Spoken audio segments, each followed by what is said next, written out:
Operation Domination is underway. The ultimate game plan to dominate your NFL experience. With your hosts, Dan You gotta be confident about your Achilles. Case Thornton. Yeah, I mean, I got it.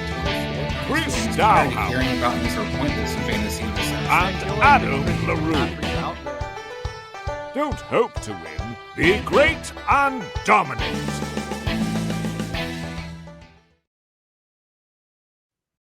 All right. We're back on a Thursday night here with Operation Domination. It's the injury inquiry episode. We get into all the nitty gritty to try to give you guys the edge of what we're looking for this weekend as far as players availability and what we have to have fantasy impact wise off of whatever those injuries might be. So in order to do this properly, we have to have our expert. Okay. And in order to introduce our guest properly, we have to do this. And now, the moment you've all been waiting for. He's the #1 medical expert in all of fantasy sports. The one, the only, Dr. Brian Scott!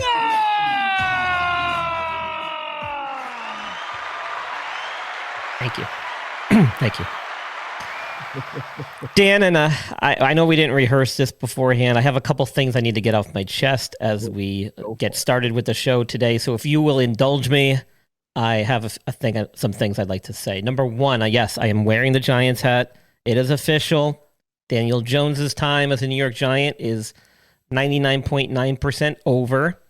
On a personal note, I am kind of happy to see Tommy Cutlets come in, take the starting role from one Italian to another. Buongiorno.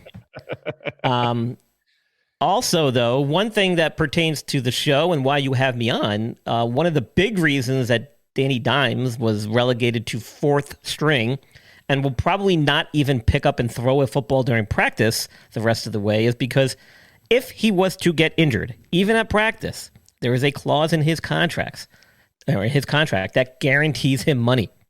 And if you think this stuff doesn't factor in to all the decisions that are being made, even when players are not hurt, injuries play a huge role, because if Danny Dimes got hurt, he would be guaranteed more money than what the Giants would owe him if they just let his contract run out to the end of the season. And so rather than risk him playing, knowing that they're 2-8 and he's probably not coming back next year, they will sit him down, let Tommy Cutlets and Drew Lock mop up the rest of the mess that is the New York Giants season for the rest of the 7 games here, and maybe they'll get a good draft pick out of it, but Danny Dimes is probably going to walk at the end of the year. The Giants will free up some money doing that. He's not guaranteed those extra years on his contract, but a big reason why they sat him was not just because the team sucked and he was not playing well, but because of the injury clause in his contract. If he got hurt, they were going to be paying him a lot of money.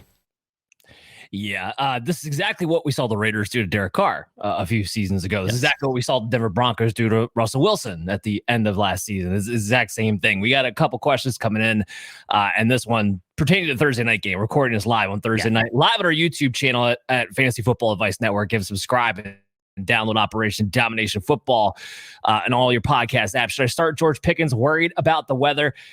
Look, from what I understand, there might be some gusts that are about 30 miles an hour, but for most of the part, it's supposed to be 14-mile-an-hour winds, and it's going to be a mix of rain and snow. So I'm probably not going to be benching George Pickens. That's not enough of a weather deterrent. It's going to be closer to the mid to higher 30s, possibly even 40 degrees as the game goes on. It's actually going to get a little bit warmer as the game goes on. So I'm not going to get too worried about George Pickens in particular, who's been getting a heavy target share. Not yet. With that. Not tonight. Maybe this weekend. The Northeast might be getting hit with some major weather this weekend. So that that game won't matter for that one because that's one that's going on tonight. So yeah, correct. This Sunday is going to be interesting. All right, and then the other question we have is Brock Purdy. Well, Jason, guess what? The first guy that we have on our list to talk about is Brock Purdy. In fact, as a 49ers fan, I was talking to Brian about this before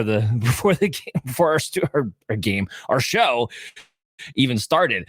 So Brock Purdy dealing with right shoulder soreness. And I think some of this is that nobody trusts a word that comes out of Kyle Shanahan's mouth when it comes to injuries, rightfully so. Not this year anyway. Yeah, no, seriously. Was limited in practice yesterday, although it was commented he didn't throw. Today, he throws at the very, very beginning of practice, and then after like 5 minutes of warm up, went off to the weight room, and no one ever saw him again. And even Shanahan came out later and said that he had a very minimal practice, still going through shoulder rehab. Hopefully, he'll feel great on Sunday. That was the exact quote. So, Brian, what do you think this is right now? Because it seems more than just soreness, but I feel like we would know by now if it was an AC joint sprain or anything like that. Yeah, I mean, if it was something obvious like that, I think they would have come out right at the beginning and disclose that information, but they haven't. So it kind of leads a little bit of mystery here as to what exactly the injury is. My guess is that it might be something more sinister, like possibly a muscle strain or some type of injury of that nature, which is affecting purely his throwing mechanics, which is why he didn't throw at all, like you said yesterday, and then tried to warm up a little bit today during the media portion of practice, and then ended up having to cut it short and leave. So whatever it is bothering him, it's bothering him when he's throwing, which as a quarterback in the NFL, that's pretty much what you're there to do. So that does not bode well for his participation this weekend. So we will have to see if he's on the field tomorrow and what, if anything, he does, because I think that is going to be the predictor as to whether or not he plays Sunday. If he cannot do anything tomorrow, I can't imagine he's going to be ready by game day to suit up and be a full go to start the game. Or even if he somehow is feeling better by game day and plays, he's not going to be anywhere close to 100%. So I'm with you. So Friday's practice is going to tell us a lot of what we need to know. So basically what we're looking, I don't need a full practice, but we need to know he actually came out and threw a decent amount, and it wasn't just in warm-up tosses. So that's what we're looking for in the Friday practice report. But I'm going to take this a step further. Look, Purdy, I already dumped him down outside of my top 12. I'm not going to start him this week regardless, because it's a real question mark now if Trent Williams is even going to play. We know what Brock Purdy is without Trent Williams. Not nearly as good when his blind side is not protected. This offense has not been great as of late, especially in the red zone. Here's the other thing. What's been keeping Purdy really afloat from a fantasy perspective is the fact that he's running. He's like running like for 30 to 50 yards almost every single game. I don't think the guy's going to want to run too much in the cold up in Green Bay when he's got a bum shoulder. It's not really something he's going to look to do in that matchup either. So I don't know I'd start Purdy. As far as the other weapons go, it doesn't affect McCaffrey. He'll get his workload. And I wouldn't be as worried about George Kittle because when they get in the red zone, that is who he's looking for. And Purdy doesn't have to sling it down the field to get the ball to George Kittle. It does affect Juwan Jennings. It does affect Deebo Samuel. I don't think unless you're in really deep, long leagues, I don't think you're really looking to start Ricky Pearsall anyway. So it would affect the wide receivers and Purdy himself the most going into that. So we want to keep an eye on that heading into Sunday because a lot of people could be impacted if he's not close to 100% or inactive. Another thing to keep in mind, it's a 4:00 game. Hopefully we'll know a little bit before that, but it might be later on in the day.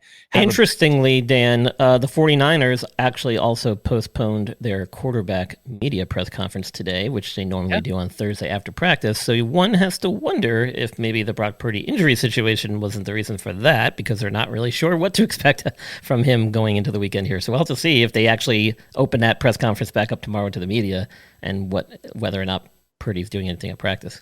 No, that's exactly what they did. They moved it to Friday at 3 p.m. Pacific time, when it's typically on Thursday Pacific time. And the starting quarterback, whoever that is supposed to do the press conference on Thursday. It tells you that they probably honestly don't know. They say he's getting rehab on his shoulder. It's very much a question mark right now. So we really have to watch this. It's a big red flag.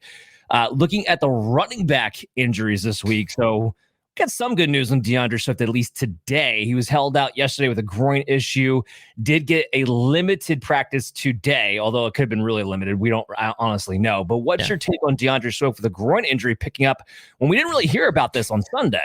Yeah, I'm not overly concerned with groin injuries at the running back position in football. I think he'll probably ramp it up tomorrow. If he even gets a limited practice session in tomorrow, I don't think that's grounds for dismissal for Sunday. Unlike the National Hockey League and ice skating, that type of activity really puts a lot of strain on that groin muscle group. So a groin injury goes a lot further in the world of hockey than it does in football. If it didn't really slow him down on Sunday, didn't seem like it was anything impactful anyway. I think we'll probably see him be ready to go. I think they'll just take it slow. We're well into the season now with some of these soft tissue injuries. You don't need a full week of practice back. Sometimes just getting a couple of limited sessions in is all you really need to prepare. So I'm not overly concerned about this, unless for some reason he takes a turn for the worst overnight here and ends up being limited or out tomorrow at practice. Then that's obviously a sign that things are not good. But I would expect that he's going to ramp it up a little bit more tomorrow, and we should see him ready on Sunday. Yeah, I tend to agree. Okay, question coming in here real quick. So you start Cedric Tillman, or I'm assuming that's Quentin Johnston that you're trying to because Quentin. I'm assuming it's Quentin Johnston. I do have Quentin Johnston ranked a little bit ahead of Cedric Tillman heading this week against the Baltimore Ravens. So I would go that direction.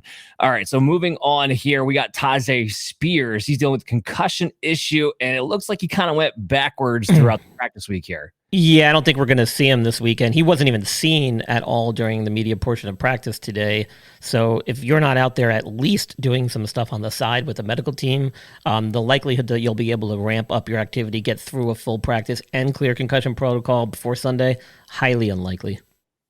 Yeah, a little tough there. And so that means Tony Pollard should be in line for a large workload, which when he's gotten a large workload, he's been at least an RB2. So this will be a plus for Tony Pollard heading into this week, even a tough matchup against the Houston Texans. Isaiah Pacheco, do we think he returns? He's still practicing limited capacity. Kind of thought he'd get a full session in by now. Yeah, a lot of people making a big deal about this. I'm not so sure it really is a big deal. I think the Chiefs are sitting pretty, man. I mean, they've got one loss in the season. There's no need to rush him back. I really think that they are just making sure that he is 100% good to go as they head into the last stretch here of the season, into the playoffs, knowing that they got another realistic chance at a championship, and Pacheco's going to be a big part of that. They're just kind of letting him do his thing and taking it along slowly. I expect that if we don't see him this week, which we might not, then we'll probably see him next week. And I think it's literally going to be a week-to-week thing, just based purely on how he feels and whether or not he thinks that he's at 100%. Yeah, I think that's fair to see, but still questionable after people are getting excited. You got the Carolina Panthers. It's the matchup you always want for a running back. And now we're not really so sure if he's definitively going to be out there. So that's the thing, Dan. Do you throw him in against the Panthers, who's almost a guaranteed win? Maybe have him go 50%, half snap, limited snap count? Or do you just wait and give the guy another week, let him get closer to 100%, and let him really get back into game action and go full speed? And it's a hard call to make, but a lot of times, just given the situation of the team, the record, where you are at in the season, sometimes waiting that extra week is actually more beneficial. Yeah, I don't disagree with you, because from a Chiefs perspective, do you need Pacheco back this week to win? No, you really, really don't. So if you want to wait the extra week, you can. It just sucks for fantasy owners. That's all. It does. But you can't think like a fantasy owner. You got to think like they're thinking. No, I understand that, but I greedily have to think like a fantasy owner. Okay.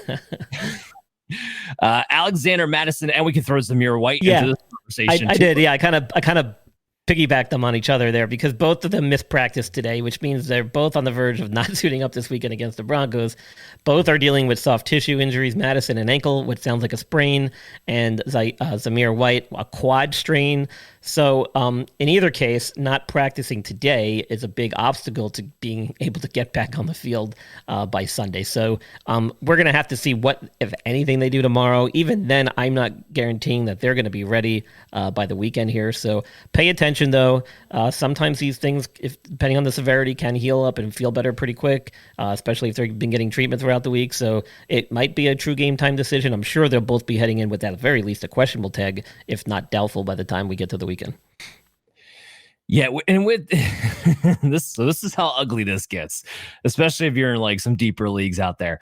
So if they're both out, you're looking at Amir Abdullah being the starting running back. And yes, if you're a starting running back on the week, you probably should be picked up. But we've seen Amir Abdullah in this situation before, and we've seen teams either find reasons to not use him as a starting running back, or he just flat out does absolutely nothing. I mean, you're praying he gets work in the passing game. But if Zamir White and Alexander Mattison are out, that means Dylan Luabe will probably be activated for this game. I wouldn't be surprised if this winds up being a 50-50 committee. So all I'm saying is that unless you're truly desperate I would just avoid Amir Abdullah, even if he is a starting running back heading into this week's matchup. Jonathan Brooks is finally set to return, and it lines up perfectly with Miles Sanders being out this week. So, but what do you think Jonathan Brooks, from a physical standpoint, is going to look like on Sunday? Well, I don't think, even if he does play this week, I don't think we're going to see him carry the full workload. And one reason I say that is because the team's head coach kind of made it sound like the decision about whether Brooks finally steps on the field really wasn't up to him, but almost made it sound like it was more the medical staff that was kind of holding him back a little bit, because he's been practicing for several weeks now at full practice, full participation, and he's far enough out from his ACL injury that there should be no real risk of re-injury here. But I think we will, now that you have the injury, like you mentioned, to the other running back, I think we will see him at least maybe make his debut and get some work in at the NFL level, which is exciting to see, because I thought this was a great draft pick despite the injury coming out of college. That he fell quite deep into the deeper rounds because of this injury, and it wasn't necessarily something teams should shy away from. It was a pretty straightforward ACL injury by all accounts, so I don't think he's having any setbacks per se. I think it's just the Panthers playing it smart with the potential starting running back for next year. Yeah, I agree. Look, we talked about this a little bit on yesterday's show. If you guys missed it, we did our Week 12 preview, always on 9:30 on Wednesdays. Go back and check it out on Fantasy Football Advice Network on Operation Domination Football podcast. But we talked a little bit about how, and me and Chase kind of got back and forth, and he seemed to think that Jonathan Brooks would have a more significant role, even with Chuba Hubbard getting paid. And it's not going to happen. It's his first game back. He's a rookie. It's not just his season debut; it's his rookie debut.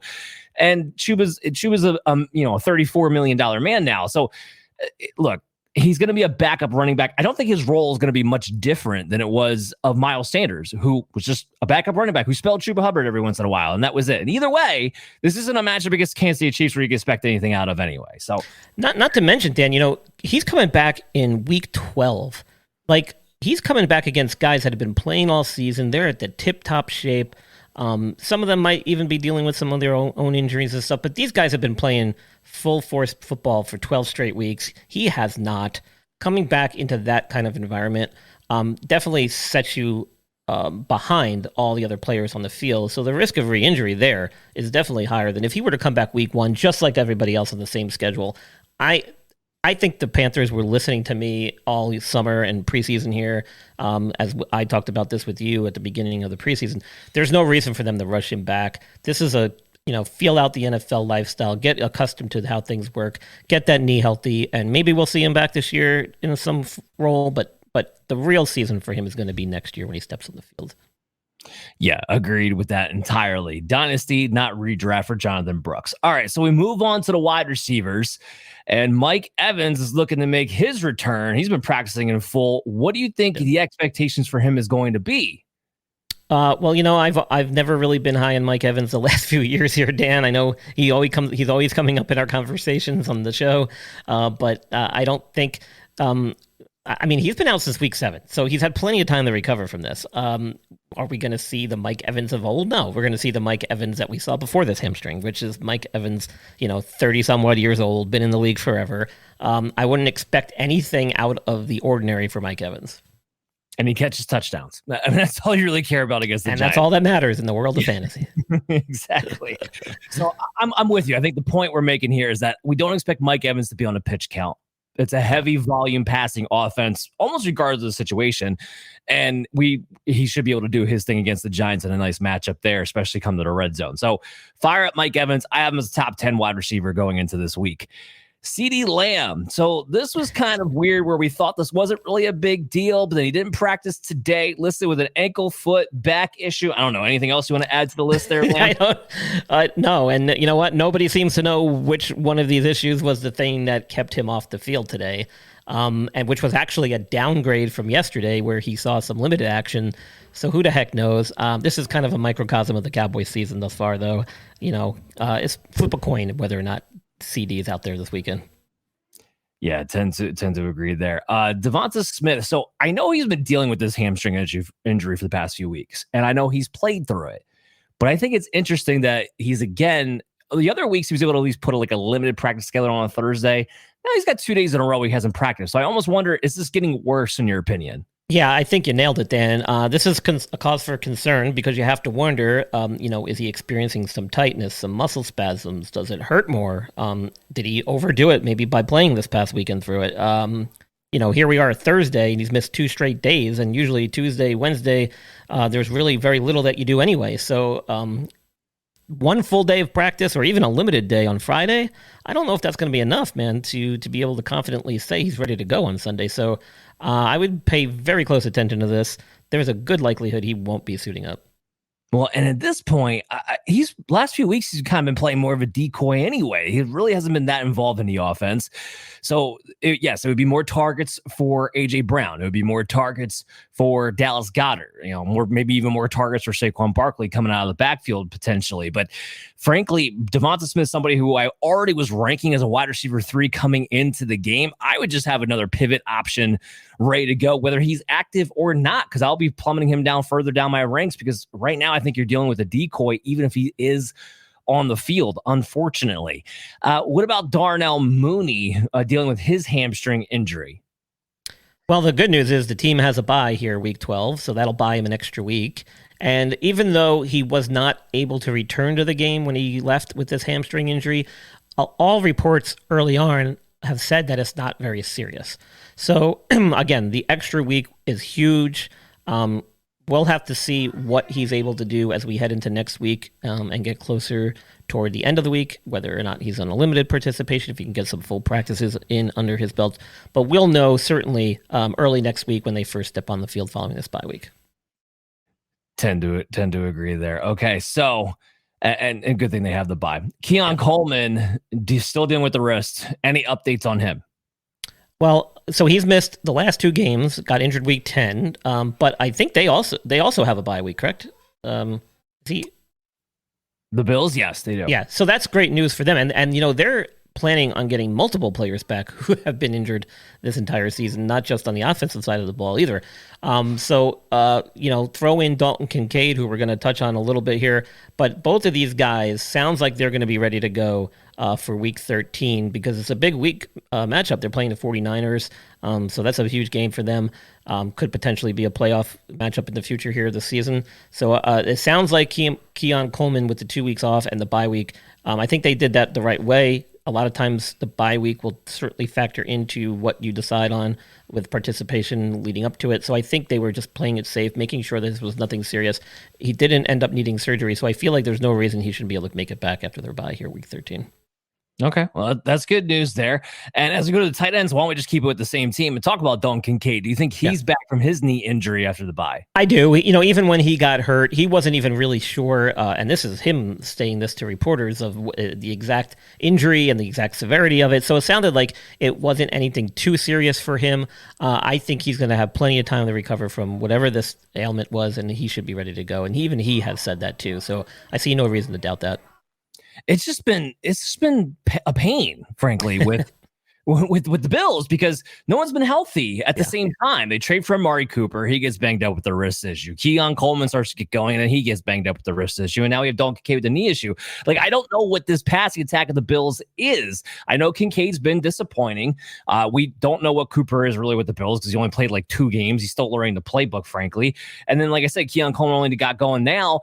In the meantime, Khalil Shakir has been good, and he's been utilized, and James Cook has been a touchdown maker. I mean, he hasn't really been that great with his yardage, but he's been getting touchdowns, which is exactly the exact opposite of what he had been last season.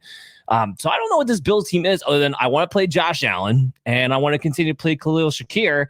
Everything else we kind of have to wait and see. I still have hope that Amari Cooper can get back to being a wide receiver too, as he gets more established as that outside receiver. I mean, that's what they traded for. That's why they brought him in.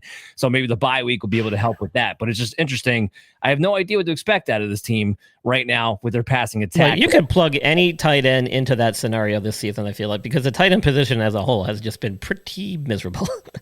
It has. It's got a little bit better over the past few weeks, but yeah, overall for the season, it's not been great. Speaking of other tight ends who've been disappointing, Sam Laporta, is he on his way back?